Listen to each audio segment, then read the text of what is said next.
Bang, tolong kira F20 320i tahun 2017. Menarik model ni. Harga pun dah saing-saing Myvi. Berapa income mesej kalau nak beli pada tahun 2026? Jom, saya tolong breakdown. Kalau tengok dekat marketplace sekarang ni, banyak sangat model yang dah convert, konon-konon nak jadi M3. Jadi kita kena cari model yang betul-betul fresh, yang belum convert lagi.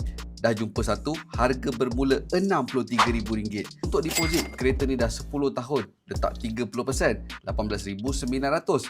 Road tax RM380, insurans pula RM1,360.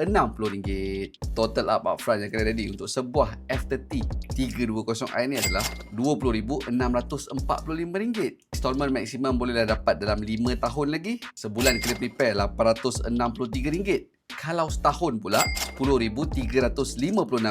Untuk model ni menarik sikit sebab dia facelift tau. Jadi enjin B48 lebih tahan daripada N20. Kita kira pula dia punya yearly expenses. Insurans RM1,365, road tax RM380, servis kalau 2 kali setahun RM1,200. Untuk wear and tear, kereta dah 10 tahun, kena ready at least RM10,000. Total up yearly expenses untuk sebuah F30 adalah RM12,945. Campurkan yearly expenses dengan yearly installment, maka dapatlah RM23,301. Bahagikan pula dengan 12 bulan. Jadi sebulan kena prepare RM1,941. Berapa income yang saya nak beli sebuah F30?